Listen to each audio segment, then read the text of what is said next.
আসসালামু আলাইকুম ওরহমতুল্লাহ। আজকের এই ভিডিওতে আমরা আপনাদেরকে জানাবো যে মৃত্যুর পর মৃত ব্যক্তি নিজের আত্মীয় স্বজনদেরকে কত বছর পর্যন্ত স্মরণ করে থাকে এবং কান্না করে থাকে। আপনাদের কাছে আমাদের একটি ছোট্ট রিকোয়েস্ট থাকবে যে এই সত্য বাস্তবতা জানার জন্য আজকের এই ভিডিওটিকে শেষ পর্যন্ত অবশ্যই দেখবেন। আমরা প্রত্যেক মানুষই এটি জেনে থাকি যে এই দুনিয়াবী জীবন শুধুমাত্র অল্প সময়ের জন্য রয়েছে। একদিন না একদিন আমাদের প্রত্যেক মানুষকে মরতে হবে এবং এই শেষ হয়ে যাওয়া পৃথিবী ছেড়ে দিয়ে নিজের আসল গন্তব্যের দিকে মানে আখিরাতের দিকে যেতে হবে। আর মৃত্যু এমন একটি দরজা যে দরজা দিয়ে সমস্ত মানুষকে পার হতে হবে। সে শিশু হোক, যুবক হোক অথবা বৃদ্ধ হোক না কেন, সমস্ত মানুষকে সেই মৃত্যুর দরজা দিয়ে পাড়ি দিতে হবে। যেমনটি আল্লাহ তাবারাক ওয়া তাআলা পবিত্র কোরআনুল কারীমের মধ্যে ইরশাদ করেছেন, কুল্লু নফসিন যায়কাতুল মউত, প্রত্যেক প্রাণীকে মৃত্যুর স্বাদ গ্রহণ করতে হবে। মানে সেই সমস্ত জিনিস যার ভিতরে প্রাণ রয়েছে, যার মধ্যে রূহ রয়েছে, সেই সমস্ত জিনিসকে একদিন না একদিন অবশ্যই মরতে হবে। আপনাদেরকে জানিয়ে রাখি যে দুনিয়া এবং আখিরাতের পর আরেকটি দুনিয়া আছে যাকে আমরা আলামে বারজাখ বলে থাকি। আর মৃত্যুর পর এবং কিয়ামতের আগে সমস্ত জিন এবং সমস্ত মানুষদের রূহগুলিকে তাদের আমল অনুযায়ী সেখানে থাকার অনুমতি দেওয়া হয়ে থাকে। আর রূহ যেখানেই থাকুক না কেন শরীরের সাথে তার সম্পর্ক থেকে থাকে, সেটি কখনো দূরে যায় না। আর কবরস্থানে এসে থাকা সমস্ত মানুষদেরকে তারা চিনতে পারে। কিন্তু যদি কোনো ব্যক্তি এমনটি বলে থাকে যে ফালনার রূহ ফালনার শরীরের মধ্যে প্রবেশ করে গেছে অথবা সেই ব্যক্তিটি দ্বিতীয়বার জন্ম নিয়েছে, তো এমনটি আকীদা রাখা কুরআন ও হাদিসের একেবারে খিলাফ রয়েছে। রেবায়াতে বর্ণিত আছে যে যখন একজন মুসলমান মারা যায় তখন তার জন্য যেখানে ইচ্ছা সেখানে যাওয়ার পথ খুলে দেওয়া হয়। মানে মৃত্যুর পর সে নিজের ইচ্ছা অনুযায়ী সব জায়গাতে যেতে পারবে। হযরত সঈদ ইবনে মুসাইয়্যিব রাদিয়াল্লাহু তাআলা আনহু থেকে বর্ণিত আছে, তিনি বলেন, যখন হযরত সালমান ফার্সি এবং আব্দুল্লাহ ইবনে সালাম রাদিয়াল্লাহু তাআলা আনহু আমরা একে অপরের সাথে দেখা করলাম, তো আমরা একে অপরকে এটি বললাম যে আমাদের তিনজনের মধ্য থেকে যে প্রথমে ইন্তেকাল করবে, তো সে আমাদেরকে বলবে যে তার মৃত্যুর পর তার সাথে কি মামলা করা হয়েছে। তো তাদের মধ্যে একজন জিজ্ঞেস করলেন যে জীবিত ব্যক্তি এবং মৃত ব্যক্তিরাও কি একে অপরের সাথে মুলাকাত করবে? তো তারা বললেন যে হ্যাঁ, মুসলমানের রূহ জান্নাতের মধ্যে থেকে থাকে আর তারা নিজের ইচ্ছা অনুযায়ী যেখানে ইচ্ছা সেখানে যেতে পারে। কিন্তু এখন এখানে প্রশ্ন এটি উঠে আসছে যে তাহলে কি মৃত্যুর পর মৃত ব্যক্তি নিজের আত্মীয় স্বজনদেরকে স্মরণ করে থাকে? তো যখন কোনো ব্যক্তি ইন্তেকাল করে থাকে তো মৃত ব্যক্তি এটি ভালো করে জেনে থাকে যে আমি সেই পৃথিবীকে ছেড়ে দিয়ে আলামে বারজাখের দিকে চলে এসেছি। আর সে এই সমস্ত কথাকে মনে রাখে যে আমার ঘর আছে, আমার আত্মীয় স্বজন আছে এবং আমার একটি পরিবারও আছে এবং আমার ভাই বোনও আছে। এতদূর পর্যন্ত যে যখন সেই মৃত ব্যক্তির রূহ বের হয়ে থাকে এবং তাকে কবর দেওয়া হয়ে থাকে, তো সেই সময় সেই মৃত ব্যক্তি নিজের চোখ দিয়ে সমস্ত জিনিসকে দেখে থাকে। মানে তার রূহ সমস্ত জিনিস দেখে থাকে আর সে জানতে পারে যে আমাকে এখন কাফন পরানো হচ্ছে আর এখন আমার জানাজা নিয়ে যাওয়া হচ্ছে। রিওয়ায়াতে বর্ণিত আছে যে যখন কোনো নেক ব্যক্তির জানাজা নিয়ে যাওয়া হয়ে থাকে তো সে এটি বলে থাকে যে হে মানুষ সকল, তাড়াতাড়ি করে আমাকে কবরস্থানের দিকে নিয়ে চলো আর খুবই তাড়াতাড়ি করে আমাকে আমার নিজের গন্তব্যের দিকে মানে কবরের ভিতরে রেখে দাও।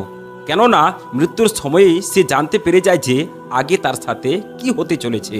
মানে সামনে যে গন্তব্যগুলি রয়েছে সেগুলি সহজ হবে না কঠিন হবে সে আগে থেকেই জানতে পেরে যায়।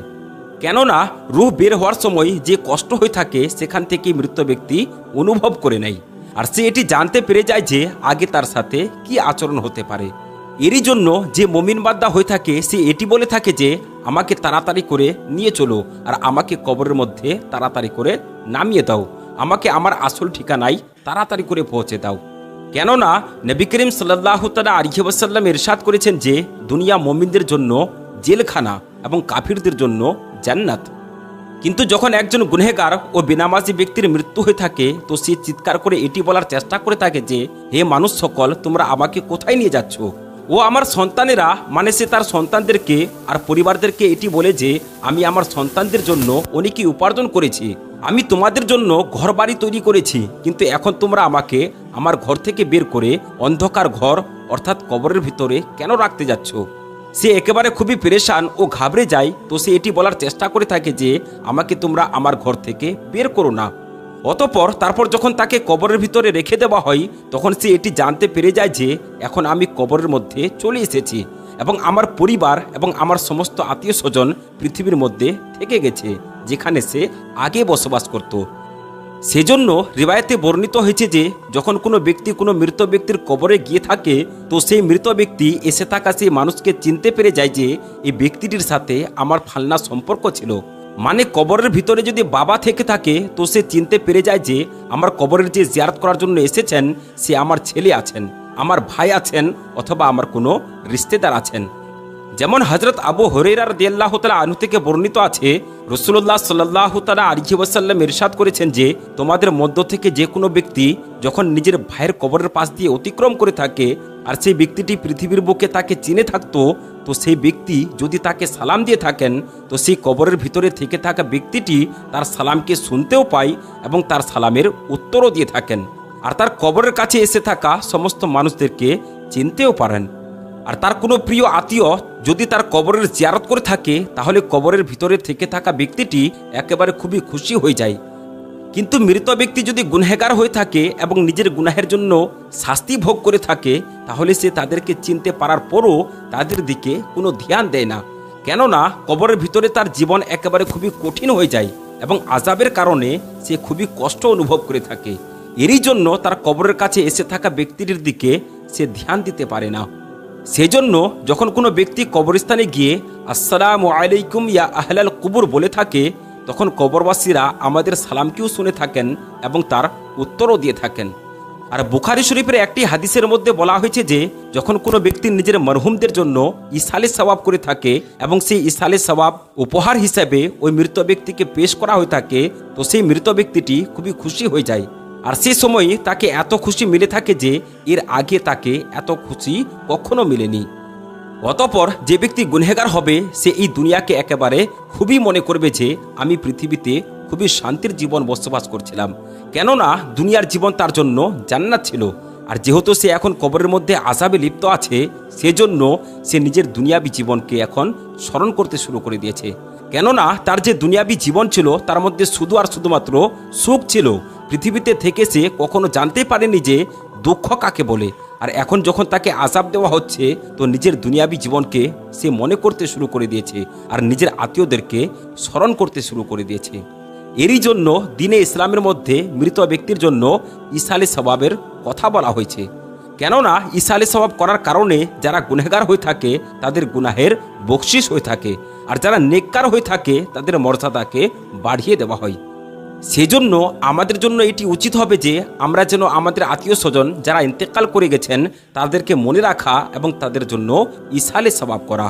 আর যখন আমরা নিজের জন্য তওবা ও ইস্তেগফার করব তো শুধুমাত্র যেন নিজের জন্যই না করে থাকি বরং নিজের সমস্ত রিশতেদার এবং সমস্ত মুমিনদের জন্য যেন করে থাকি।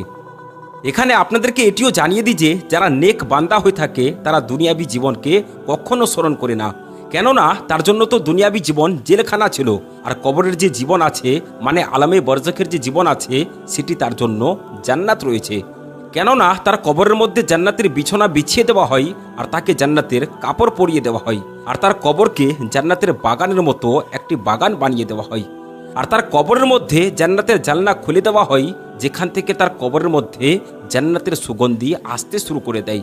আর নেক বান্দারা একেবারে খুবই সুখ ও শান্তিতে নিজের কবরে সময় অতিবাহিত করে থাকে, সেজন্য তাকে পৃথিবীর কোনো প্রকারের চিন্তা ও টেনশন থাকে না, কেননা সে এখন সেই জীবনে আছে যার মধ্যে শুধু আর শুধুমাত্র সুখ আর শান্তি রয়েছে, আর যার মধ্যে সে সর্বসময় বসবাস করবে, কেননা সেখানে তার কোনো প্রকারের দুঃখ কষ্ট অথবা পেরেশানি থাকবে না, বরং তার জন্য শুধুমাত্র শান্তি এবং আরাম থাকবে। আর যারা গুনহগার হবে তারা এই দুনিয়াকে খুবই স্মরণ করবে আর তারা কবরের আযাব থেকে খুবই পেরেশান হয়ে যাবে। তো যাই হোক, এখানে সবচেয়ে আসল যে জিনিস আছে সেটি হলো গিয়ে আমল, কেননা মানুষের আমল যদি নেক থেকে থাকে তাহলে সেই নেক আমল মানুষকে জান্নাতের মধ্যে নিয়ে যাবে, আর যদি মানুষের আমল খারাপ থেকে থাকে তাহলে সেই আমল মানুষকে জাহান্নামের দিকে নিয়ে যাবে।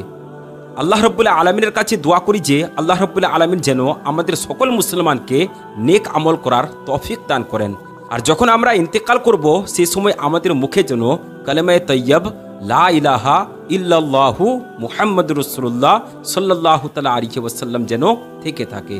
আমিন ইয়া রাব্বাল আলামিন। তো বন্ধুরা, আমরা আশা করছি যে আজকের এই ভিডিওটি আপনাদেরকে ভালো লেগেছে। যদি ভালো লেগে থাকে তাহলে একটি লাইক করবেন এবং চ্যানেলে যদি আপনি নতুন হয়ে থাকেন তাহলে চ্যানেলটিকে সাবস্ক্রাইব করবেন। আসসালামু আলাইকুম ওয়া রাহমাতুল্লাহি ওয়া বারাকাতুহু।